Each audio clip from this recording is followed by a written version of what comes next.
Hi friends, আশা করি সবাই ভালো আছো, আমিও ভালো আছি।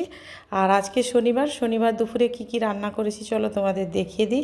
রান্নার ভিডিও করিনি, তো এখন খাওয়ার থালাটা রেডি করছি, সেটাই তোমাদের সঙ্গে শেয়ার করছি। তো দেখো, প্রথমে সাদা ভাত তো রয়েছে, তারপরে দিলাম মাছের ঝাল। মাছের ঝালটা কিন্তু কালকের, আর আমি একটু বেশি করে নিই যাতে দুদিন হয়ে যায়। আর রয়েছে কড়ই শাকের ভাজা পেঁয়াজকলি দিয়ে, আর হচ্ছে পেঁপে ভাজা, আর করেছি হচ্ছে আলু মাখা। মেয়ে তো খাবে, তো সেটাই একটুখানি ছিল, ওর বাবাকে দিয়ে দিচ্ছি। আর রয়েছে ওই কালকে যে গেঁড়ি নিয়ে এসেছিলো আলু দিয়ে তরকারি। তো ডাল নেই, কারণ যেহেতু ঝোল ঝোল করেছি গেঁড়ি আলু দিয়ে, আর তাই জন্য ডালটা করিনি। তো মোটামুটি আজকে অনেকগুলোই রান্না হয়েছে। আর এই যে এখন রেডি করে দিলাম, এবার খেতে বসবে। তোমাদের যদি ভিডিও ভালো লাগে অবশ্যই একটা লাইক কমেন্ট শেয়ার করো, আর যারা চ্যানেলটা সাবস্ক্রাইব করোনি সাবস্ক্রাইব করে আমার পাশে থেকো। সবাই খুব ভালো